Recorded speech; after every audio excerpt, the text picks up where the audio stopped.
Fire away. What did you learn about this team that maybe you didn't know or confirmed in that game, in their first high-level game Tuesday night? That's probably the biggest thing, is how they were going to react to a high-level game against a very good top-ranked opponent. We obviously played really well, and I thought everybody responded very, very well in that game. Even towards the end of the first half, when Kansas made a little run at us to cut it at halftime, guys just grouped together at halftime and really answered the challenge coming out of halftime, scoring the first 6 points and bumping that lead back up. How nice is it, you go into that game last year and have in the past, last year in particular, 4 freshmen and 1 sophomore, and they sort of get blitzed. Andrew and Aaron talked about those freshmen this year didn't have the weight of carrying this team on their shoulders. They didn't have to feel that burden. Well, it's nice for those freshmen that they have a bunch of guys that came back and that are sophomores and juniors that were able to help them get through it. But again, some of those freshmen are showing everybody else that they deserve to be out there by the defensive intensity.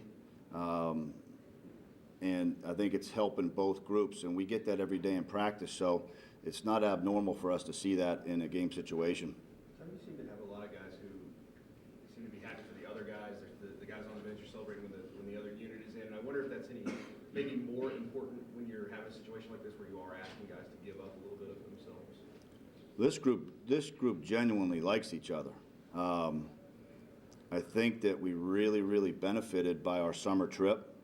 For them to get 6 real games in, and even though they didn't count, it showed that they really came together, and they've been that way every day in practice.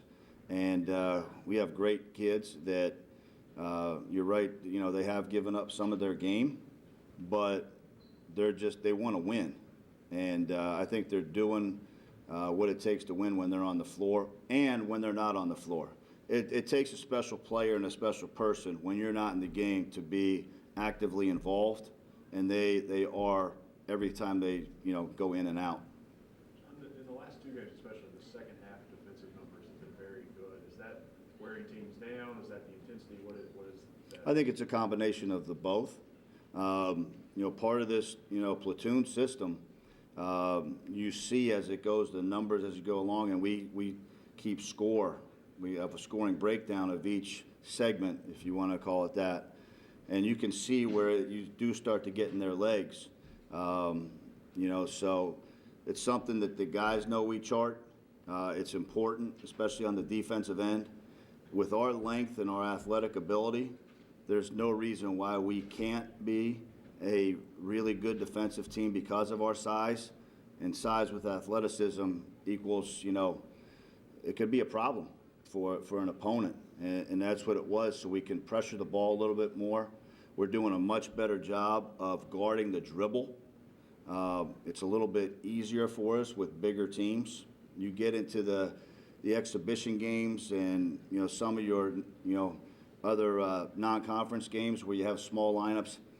It's pretty tough for a 6'10", 7-footer to keep in front of 5'11", 6 feet.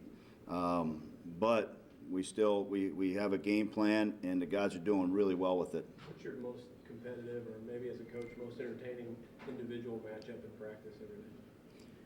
Well, there's a lot of them. I think I'll answer it, but I think at each position they're challenging one another. It's making each of them better in different ways. I like to see the big guys go at each other in different combinations, because you can go from quick to a Willie to a strength force with Dakari. Marcus Lee is active. And Carl.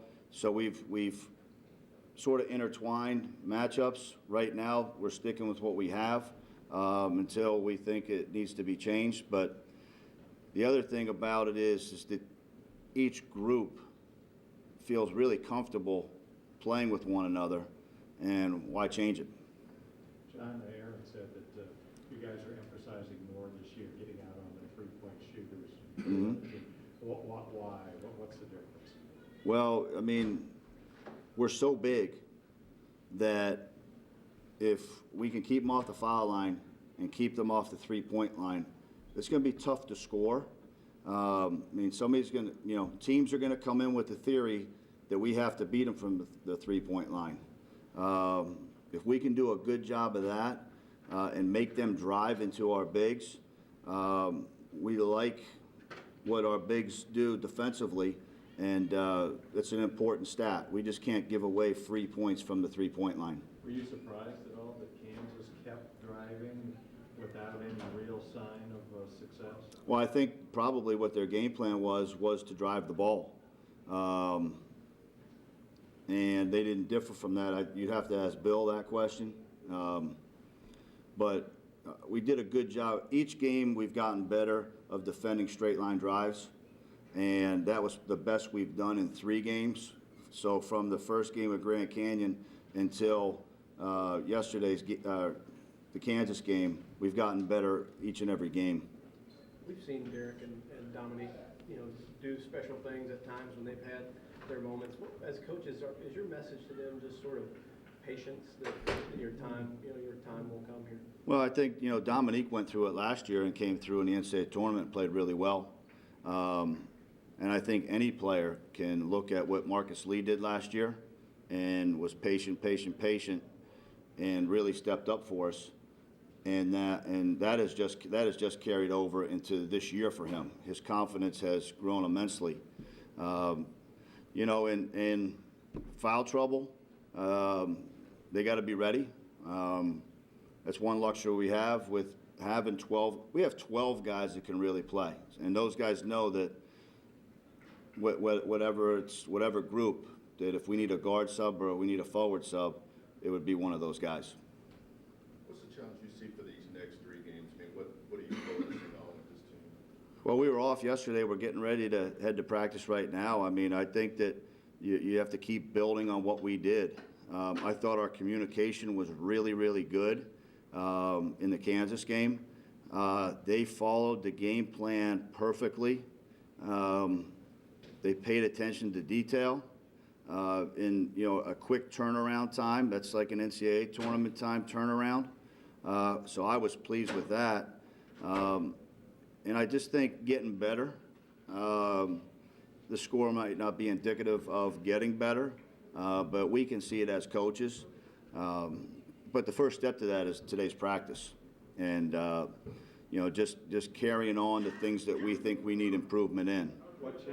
Can you describe that challenge, John, having the players reach ever higher when they just beat the number 5 team by 32 points? We're not expecting to be perfect right now in November. But you just used the word perfect to say that they followed. Well, I don't know how I used it, but perfectly. I mean, we don't expect to be at our peak right now. Obviously, we're happy where we are. We want to peak in February, and we're striving for that.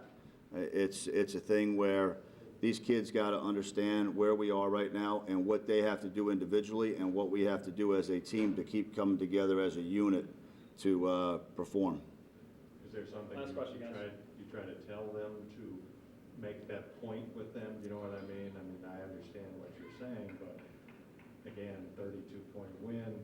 Yeah, I mean, the score was the score. I mean, I think it had a lot. Very happy with our defense.